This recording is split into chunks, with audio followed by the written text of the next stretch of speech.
What's up guys? Today I'm profiling my first place list from Jetpack Games in New Hampshire. I played Mitsurugi Hecahands. It's a pretty teched out list. I'm excited to share it with you. We'll get into the card by card now.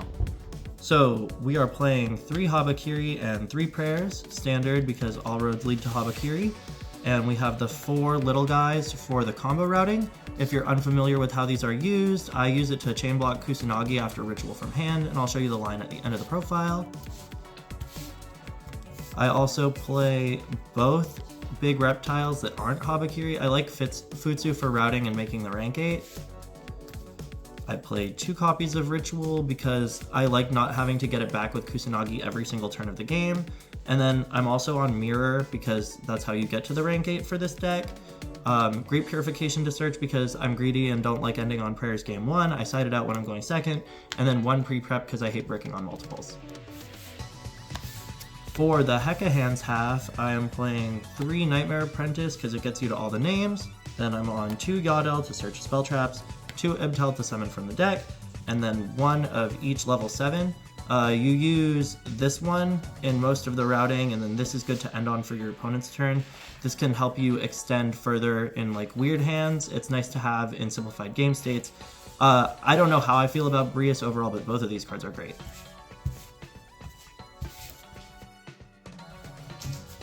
I'm on 2 Search Spell and 1 of each counter trap. I feel like 3 Search Spell would be optimal, but this is a clean 40, so it's hard to say. And then for real non-engine, I play 1 Triple Attack, 1 Called By, both good going first, good going second. 3 Ghost Bell, 3 Ash because I respect the prayers in the mirror match, and 1 Manju because the deck doesn't have a dedicated normal summon. The interesting thing with this version of the deck, however, is there will be hands where you resolve Ibtel or Yodel and you like get your plus off of them, but then you still end with a copy in the hand, or you have a Nightmare Apprentice in your hand and you haven't spent your normal and you've ended on a Mitsurugi ritual body. There's like the fun interaction of tribute summoning the level 6s over the ritual bodies to get their effects when tributed, just like another way that the decks play fun with each other. But the real crossroads is the extra deck, so we'll get into that. This is definitely not optimized, but it played well today. I'm on the 3 copies of Jowza. 1 Zombie Vampire, I'd play 2 if I had it. 1 Garunix, never made it. 2 Hope Harbinger, one of these would be a Galaxy Lord. 1 Dingirsu, it's fine. Link package, I play IPSP Zilophthonia. I felt this was all actually pretty good today. I hadn't had a deck that I wanted to play Zilophthonia in yet, and I just like threw it in because I was looking through my binder. Originally I was going to side Super Poly today. I decided not to. I was like, now I have 5 extra deck slots. So Zilophthonia went in and it won me a game today. Felt good. Another really cool thing about this deck is because you're playing Mitsu Hecahands, you have access to light and dark, and because Hecahands likes taking your opponent's monsters, the Charmers are really cool links to make. Making these triggers the graveyard effects of the Hecahands 6s. You can like steal a Murakumo in the mirror match. That happened in the finals today with the dark. I really like them in this deck specifically. And then like extra deck tech that could be anything. I played Closed World and Typhon. Yeah, I don't know. There's a lot of room in the extra deck for this build, but the main deck feels kind of tight with the 9 non-engine, the Call by Triple Attack, 7 hand traps. But I was thinking I could go up to maybe 50 cards in the main and play Fiendsmith and use the extra deck to explore that because again, there's no real optimal normal. For the side deck, I played, this is kind of bad, but I wanted to have fun. I played 8 Mulch Armies, 2 Bestials, 2 Kaijus, and 3 Double Cyclone. And the idea was like no droll in the main or the side, just draw as many cards as I can off of as many resolved Mulch Armies because both of these engines are really good at playing through boards. You present a lot of like one-off effects that are like, if this resolves, I'm probably going to go full combo. And so just drawing more gas off of the Mulch Armies when you know you're going second is pretty based. For some basic lines, I'm just gonna like speed through the Mitsu stuff, but you start Habakiri obviously, summon Saji, tribute Saji, search Ritual. You Ritual hand the Habakiri, tribute Kusanagi, Aramasa. You can do Night Sword Serpent here too, but I kind of like the Aramasa line. Kusanagi 1, target ritual, add back. Aramasa 2, search Futsu. Ritual deck. Tribute Habakiri, summon Murakumo, trigger Habakiri, summon back. This is where we get Mirror. We mirror away the Murakumo for the Futsu. We get the Murakumo trigger. Usually here I just search counter, or it's not a counter trap, but you know what I mean. Great Purification. You can also search prayers here. If you want to search prayers, if you have like a reason to, you could always go like prayers cost tribute Futsu, reborn, search trap. But then you can use these two to make zombie vampire. And the zombie vampire is going to mill 4 off of both players' decks. And if you mill a Hecahands name, like if you mill a Gygus, you can excavate 3, try to take a card off the top of their 3 deck. Or you can take one of theirs and then like tribute summon Nightmare Apprentice or like use an Ibtel in hand, and then you have access to Jaza off of the card you took from the zombie vampire.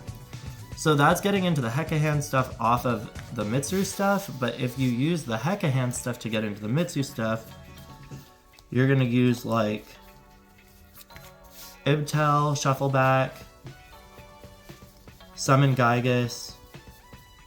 Gygus, take 1 off their top 3, tribute both of these, make Jaza.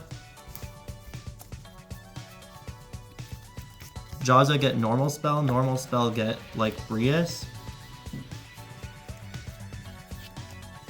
You banish the normal spell, they draw 1, ditch 1, so you summon the Brius. And then the Brius tries to snipe 1 out of their hand, and if it works, you take their body from their hand, treat it as a level 8, use your Jaza, and then you can make zombie vampire. Sorry, he's in here. And then you can detach this, and that will bridge you into Mitsu, like if you mill a Saji, for example. But that's all I'm going to show. If you want to see specific lines for Hecahands, go check out my guide. What's up, guys? I am re-recording my tournament report because my footage got corrupted. So I'm gonna just go through it really quick. Round 1, I played against Anycraft and I lost the die roll. In game 1, they established a little bit of a half board because I ashed on an important search. I let them do 2 scale searches and then ashed the 3rd after they bounced off a field spell. They ended on the Lion plus 2 searchers set. I was able to break the board with Murakumo. I didn't play into the Lion bounce, and I was able to take the game after that. And in game 2, I would second after siding. I broke the board with Murakumo, but my opponent, after I established lethal and was going to go in for battle, resolved a Book of Eclipse, and everything flipped back face up, and they accumulated a lot of tokens on, or counters on the card and scale. And in end phase, they burned me within 1 more counter of dying, but I had the Mitsu Omni Negate for the end phase effect of the field spell to stop that from going through in their end phase, remove the card, and then I was able to produce lethal and kill on my crackback. So I took that set 2-0. Round 2, I played against Branded. I also lost the die roll for that match. Game 1, my opponent ended on Mirror Jade Fallen in the Virtuous. I was able to play through it and assemble lethal. And game 2, they ended on a little bit better of a board, but I was able to resolve Perulia. So I drew a card, and then I had Bestial to banish the Albion from the graveyard so that they didn't get the set during the end phase. So I was able to take that match 2-0 also. And then round 3, I played against Mitsurugi Horus, which is like a level 8 toolbox, rank 8 toolbox deck that uses the Mitsurugi 8s with the Horus 8s to make Hope Harbinger and Galaxy Photon Lord.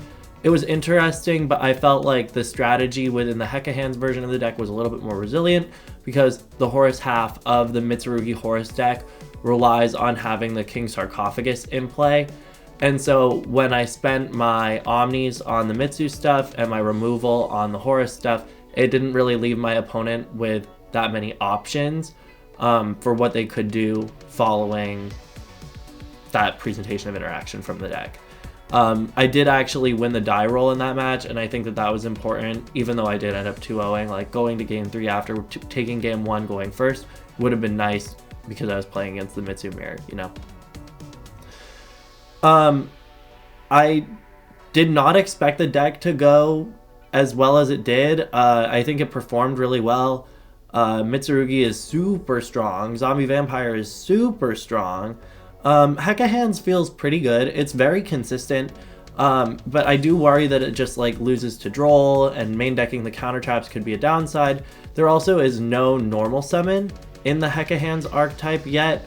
So you're either normal summoning like Gazelle or Manju, or I even thought that you could do Cartesia because it would let you make Jaza with materials in hand or play Guardian Chimera in the extra. Thought that might be cool. Let me know in the comments what you think of an optimal normal summon for Hecahands, or if Konami were to print one, what would you like it to do? Ideally, we get a level 4 monster that does something when it's normaled, or when you summon it from the deck off of Vibtel, but who knows besides Konami. If you enjoyed the video, if you think you're going to build the deck, thank you so much for watching. Please again remember to like and subscribe if you want to, and I'll see you again tomorrow.